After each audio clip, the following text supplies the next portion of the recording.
Hey guys, Maxman RC right here. I know it's been a while and I apologize. I've had some other priorities come into play.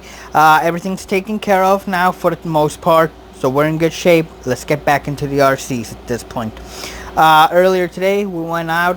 I hooked up with Chop Shop RC as well as with the guys from Strictly RC, a hobby shop in Norwich, Illinois. I highly suggest these people. I highly suggest this hobby shop. They know their stuff. They know what they're doing, and they'll get anything running. It could be a nitro, it could be electric, it could be gas. They will fix it if there's an issue with it. Plus, their selection for RCs is amazing as well. All you gotta do, just give them a call if anything. See if they have what you need. They've been able to have a couple hard to find parts for me. For some hard to find cars, or if they don't have them in stock, they will tell you exactly where to get them. Overall, it's a great shop. Now, today I'm making this video because I was actually asked to go on ahead and explain the build of my Rovan. Now, for those of you that don't know, my Rovan is a 5th scale gasser, and well, it's obviously, I've had it for a couple of months now. Absolutely no complaints with it. Engine still going strong. This thing still rips like a bat out of hell. It is a great little 5th scale buggy. I did an unboxing video of the buggy, so you can go on ahead and check out my videos from over here on YouTube. And well, let's get to it. Let me show you the build. Obviously I'm still not 100% done with this build. I still have a couple more things planned with it, but little by little we're getting there. Let's go on ahead and check out the build. Alright, ladies and gentlemen, that right there is the Rovan 5th scale RC that I was talking about. With this, obviously, like I mentioned, it's no longer stock. So let's go on ahead and let me show you exactly what it has. Alright, let's start with the most obvious, and that would be the actual chassis. The chassis is no longer the original chassis. Unfortunately, I went ahead, jumped it, and the chassis snapped in half. It is what it is. I'm gonna chalk it up to being my fault, but nevertheless, went ahead and I upgraded it. This one is actually a lightweight chassis. It lightened the car by about, I want to say maybe about a pound or so. So it's really not that heavy anymore as with the original chassis. So that's one of the things. One of the things that you guys already knew about were the filter covers and the cover for the pull start. They're great, especially because I do run this thing in the dirt. It's a great little, great way to protect the car itself and basically the engine in general. I do suggest taking out the one from the air filter, checking the air filter, cleaning it out, and so on and so forth every so often, nevertheless. But now, let's get to the main things that people have been asking me about. Let's go on ahead and power it on real quickly. Obviously, I'm not going to run it, but we go.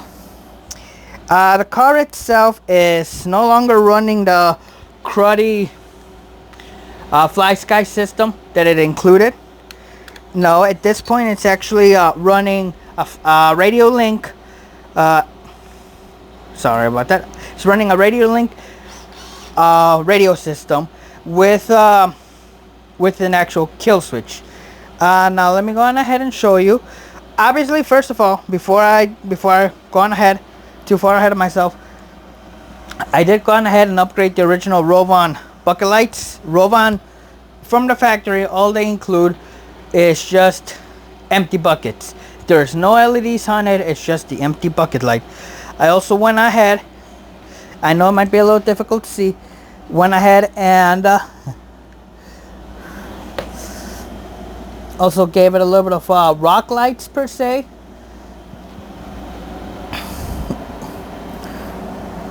As well as tail lights.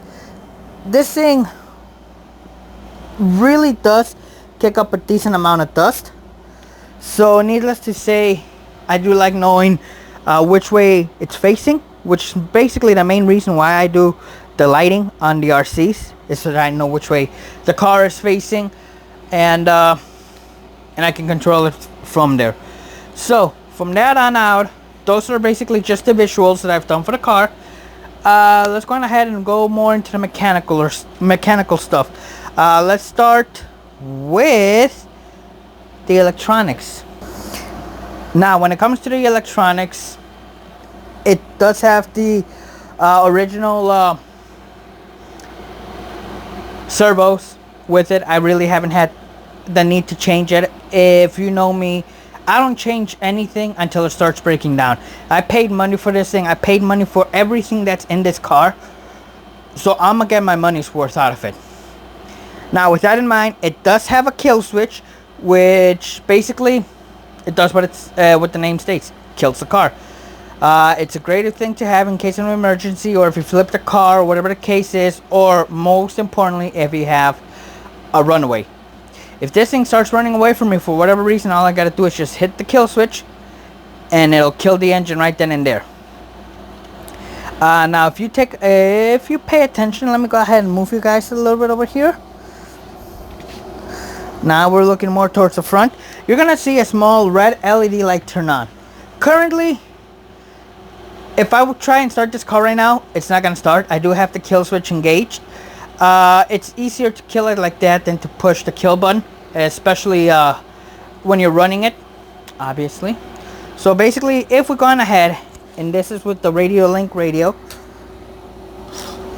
if we're going ahead and flip this switch, you're going to see little red LED light turn on.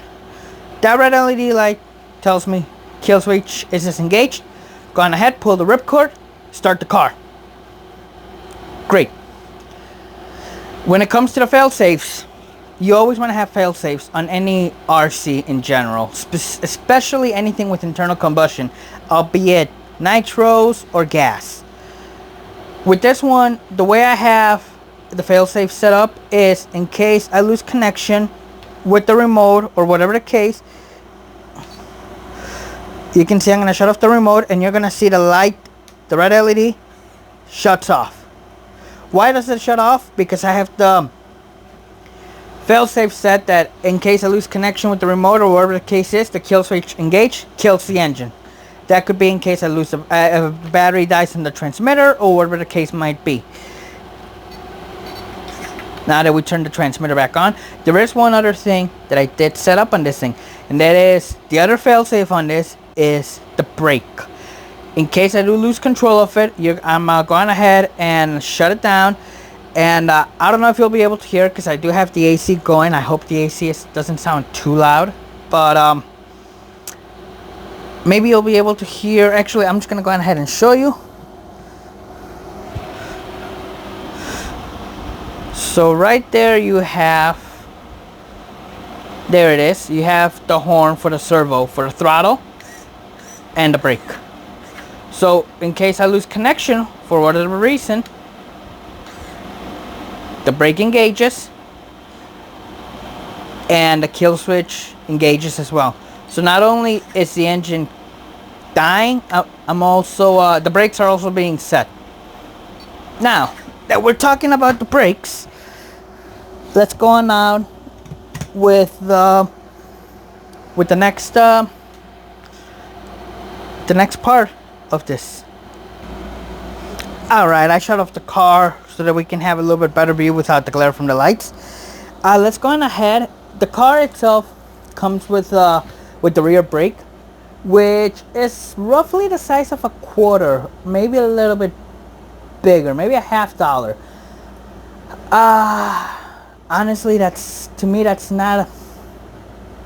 I mean, this car is 2 feet long, and a brake about that size in one single rotor basically isn't gonna cut it. So I went ahead and let me go on ahead and actually aim you guys a little bit better. If we take off the tires,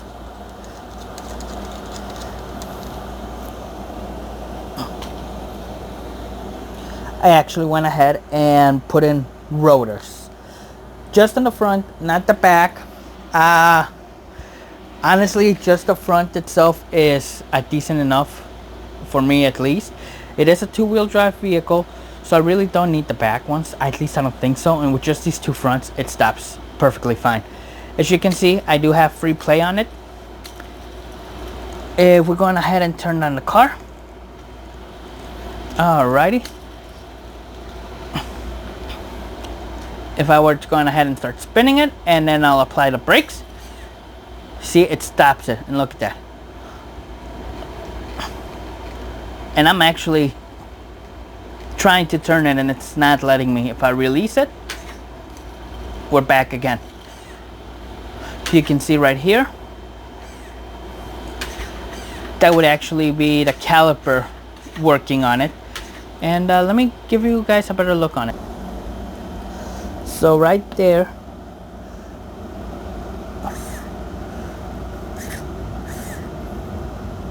I do apologize if it doesn't want to, there you go.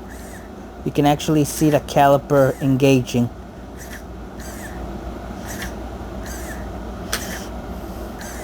And I am using, again, the original servo. It doesn't really force it any more than the regular one does. And the kit itself did include the aluminum horn, double horn. Now these are mechanical brakes, so they're basically the same idea as a bicycle. You do have your cables, and the cables connect in here. They'll connect, I don't really want to pull it off, so we'll leave it as is. They'll connect to a pin, what would you call it, a crimp, and then from there it'll connect to the servo horn. Now when I was talking about, in case I do lose connection to the remote or whatever, if we can see, I have the thing going, and you can actually see them. Look at that. That's with the remote off. We turn it back on. Perfect. So in case we lose connection to it, or whatever the case, it stops. And it's not going anywhere. And like I mentioned, the kill switch also prevents it from going on. All in all, that's the main things that I've done to the car so far. I do have a little more planned for it. I do want to get a little bit better of a front bumper, taken by the point that I really don't have a front bumper, and upgraded rear tires. Besides the fact that these guys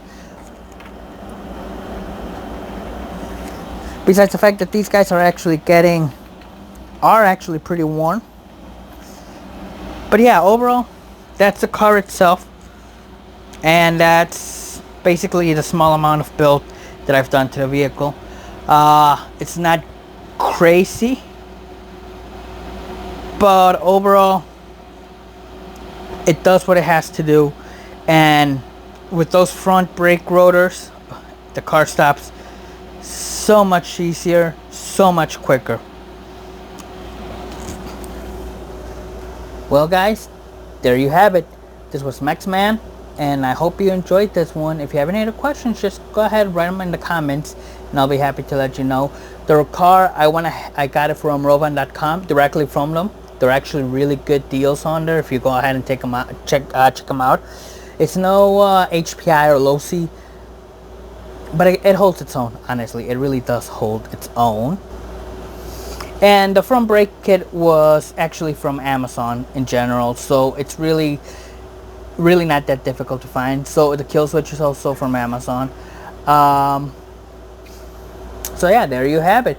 Again, this was Maxman, and have a good night, guys.